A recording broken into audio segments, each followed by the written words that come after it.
So no, I've never wanted to kill cats. And I'm going to be specific there, not cats. There are things I've done in my childhood, but never to cats. I'm Kanika, the diagnosed sociopath, and I'm here to answer questions from the honesty box.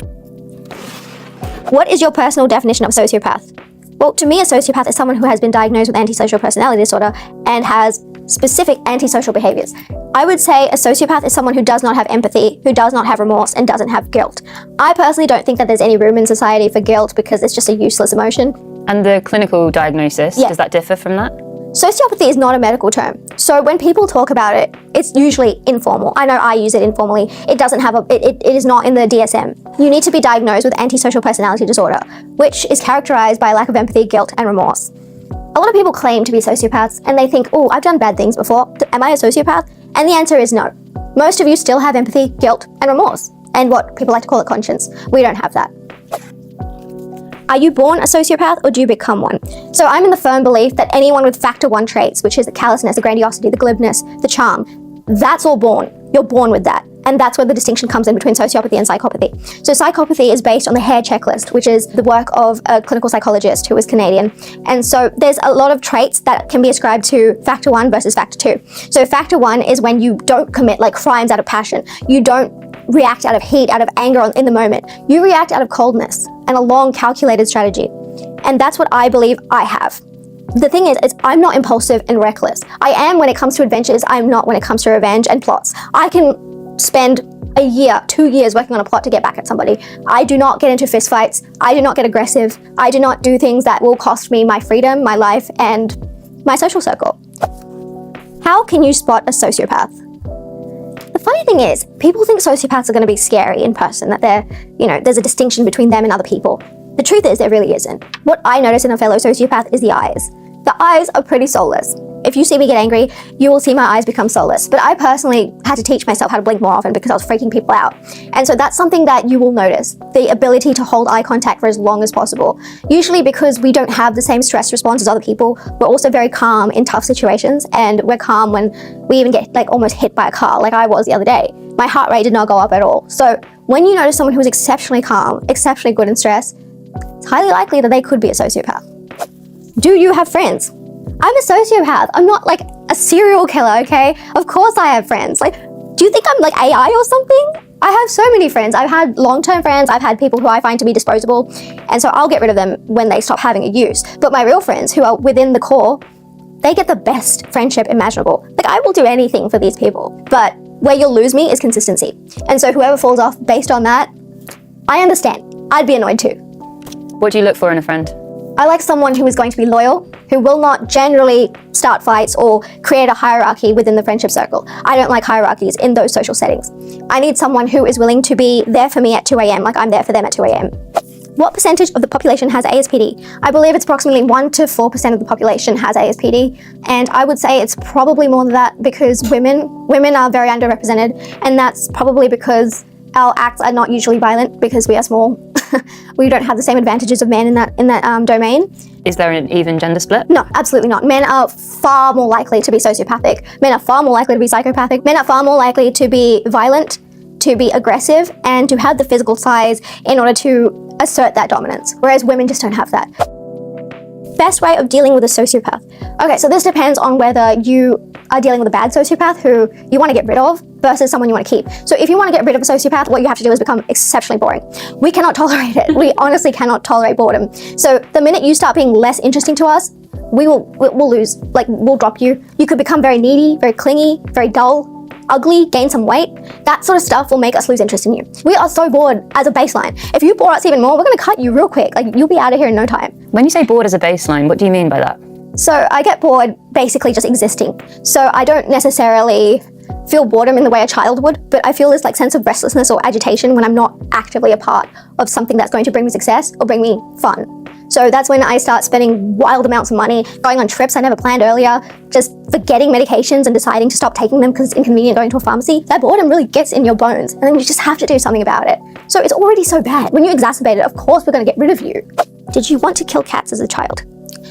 No, I don't think I've ever wanted to kill cats. I adore cats. I have 4 Persian cats. So no, I've never wanted to kill cats. And I'm going to be specific there, not cats. There are things I've done in my childhood, but never to cats. Do you want to elaborate or no?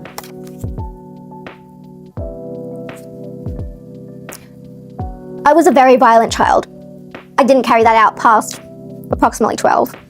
And let's just say in India, when I visited, we visit every December, it's a lot easier to get around the law. It's a lot easier to get around even violence towards other people, towards animals, but it's never been cats. It never will be cats. I love cats so much. What emotions do you have? Again, I'm a sociopath. I'm not AI, I'm not a robot. I have all the emotions. I just don't experience empathy, guilt, or remorse. I think the strongest emotions I feel are rage, contempt. Contempt is probably the strongest feeling I have. Disgust. Like, people could do the mildest thing and it will trigger disgust. Like, most of my actions are very controlled. They're very precise and planned out. But sometimes I do have a rage attack and I worry that one day it might go too far. What does a rage attack look like? So I've been told that it looks like the soul has left my body. My eyes look a lot darker. I have previously attempted to hurt someone with a knife. I push people down flights of stairs. And the rage attack is kind of like just irrational. Like, you can't talk me out of it. Like, I need the time to calm down, because if anyone is getting in the way of that, they're going to be a casualty, unfortunately. Do you feel joy and happiness? Yes, I do. I do feel joy. I feel happiness. I feel happy for others if they are part of that call, because I see that as myself succeeding. I also do experience jealousy, like an entitlement to an extent. So it's kind of like this baseline of boredom, and then anyone can do something like that I find offensive and it will trigger contempt, and then that'll mean they're out of my life. I know a child with this. What advice can you give me in terms of care?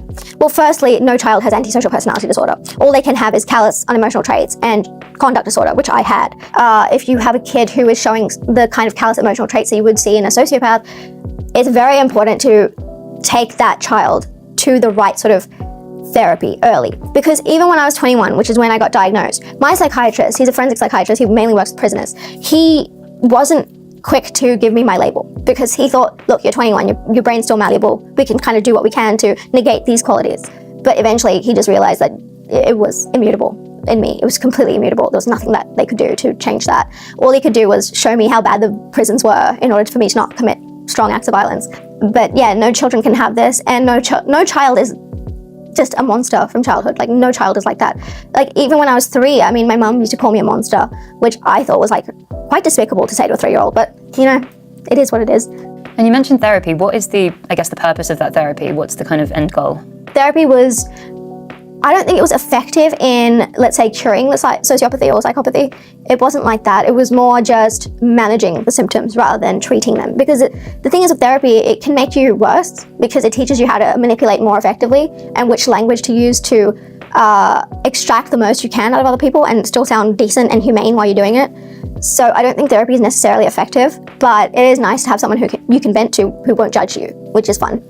Do sociopaths thrive in leadership positions? Yes, we do. I did exceptionally well in leadership positions, in politics, in finance. It's exactly what we were born to do. Like, we are born to rule, I believe, because we are not encumbered by like the ills of society, the societal norms. We don't have to follow those. And when we're given power, we use it properly. And we create the most successful businesses. We lead people far better than other people can lead people. We can make the decisions that would cripple empaths. Like, we are able to do things that will create profits no matter whose neck we have to step on. And that's really what you need in these positions. And I think also it's a constructive way to use what our nature gave us.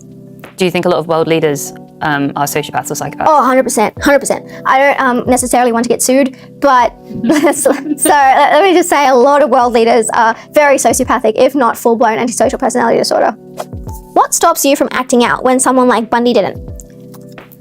So Bundy had the privilege of existing in the 1970s when surveillance wasn't a thing, and we didn't have Uber, we didn't have Facebook, we didn't have Meta, like tracking our every movement.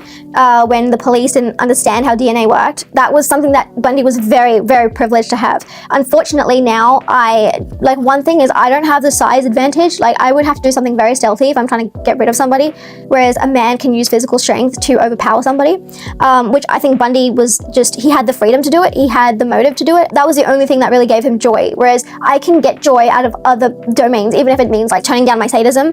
I can still get joy from other things that I do, which I think the ones who are very violent and it's tied to their sexuality, it's kind of like they go to a certain level and they just can't come back.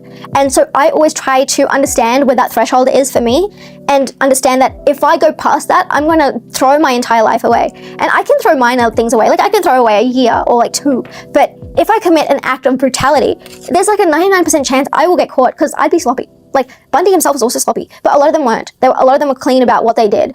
And even if they weren't, like no one was going to catch them. Whereas for me, I'd get caught real quick. So I don't have that luxury. I don't have the strength luxury, and I don't have the ability to spend a long time incarcerated. And I understand where my threshold is, and clearly a lot of these people didn't, especially Bundy. Do you think what he did was wrong? Yes, I do think what he did was wrong. I do think he deserved the death penalty, and I do think he could have never been rehabilitated. I believe that he would have tried to escape again. Ted took such joy in taking people's lives. Yeah, he said that he felt like God when he did it. So there's no fixing that, unfortunately. If sociopaths ran the world, what would get better? Our transport systems, they'd be a lot faster. We would get to where we need to be because we have to backstab some people on time. We would be excellent surgeons, so hospitals would be of the highest quality if you could afford to go, because we just want to have material gain. We want to have material gain, we want to have social dominance, and we want to live in a world that worships the kind of people that we are. So we would create the most efficient but heartless city and country if we were in charge. Do you think humanity would survive if everyone was a sociopath? Yes, I think it would be a very productive society. It would be very streamlined. We would probably have more deaths, more murders, more violent crime, but our whole budget, it would run pretty well because we have the control, we have the desire to take as much of that profit as we can. So with everybody trying to take it, you just have to level up. And so essentially you just get leveled up the entire way up. And by that time, if your neck hasn't been stepped on, I mean, you'd feel pretty good about yourself. And it would be so efficient. It would be so just like bliss. But people are too worried about hurting other people's emotions and using the correct words to describe people, making everyone feel included. And it's just a waste of time. Do you wish you were different? No, I like my life. I like who I am. I like how I can do things that other people would be scared to do. I like that I take risks. I like that I'm able to find connection with people in a way that they find meaningful. I'm glad that I don't have to worry about rejection, anxiety, abandonment. I just don't care. I don't give a fuck. I'm gonna be real. I don't give a fuck about losing people. If someone is offended by something that I do, all right, piss off. Sayonara. I don't care. If someone thinks that I need them to live, I will cut you off. Like I managed to cut off siblings who I lived in the same room, same house with. Like literally, I didn't talk to my brother for about 2 years, and we lived in the same house. So it's kind of it's very freeing, and I appreciate that. I appreciate not being hung up on guilt and feeling shitty about situations I can't change. I only think of the present. I don't think about the past. I don't think about the future. I live life properly. Have you ever been in love? I've been in love twice. I'm in love now. I think for me, love is an act. It's not a feeling. I will appreciate someone's value in my life and I will decide to love them. I will do whatever's in their best interest because I see them as an extension of myself and I would never want myself to be harmed. So if anyone with me is, attacked or bullied or treated poorly by anybody, I will be there no matter what. And yes, I would risk prison for them because if someone's going to harm them, then I would rather neutralize that and then go to prison than allow that torment to continue. So in terms of romantic love, I think my loyalty is second to none. And if I've decided to be in a relationship with you, I will put you above all else. And I will every single day love you as an action. And I don't just do flowery words. Like I will go out and do the exact things that make that person happy. And I think it's a more effective way to love than empaths. Can 2 sociopaths be in a relationship? Yes, 2 sociopaths actually could be in a relationship, but they would be in a power struggle constantly and like trying to outplay each other. Or they could become notorious criminals. It's kind of like one of 2 options. Bonnie and Clyde. Bonnie and Clyde. Yeah. How manipulative are you? I am the most manipulative person you will ever meet. Like I am so good at it. I don't mean to boast, but like my manipulations are so fantastic and I can lie better than I would say anybody. I would pass a lie detector test so easily. The lies are what makes the sociopath. The lies are the only things keeping us going. Okay? We are so good at lying. That's like our number one hobby, our number one skill. Lying is it's like breathing oxygen because it's not a lie if you believe it. Have you lied during this interview? No, unfortunately I have been honest. As goes with the territory, I was informed that I need to answer honestly.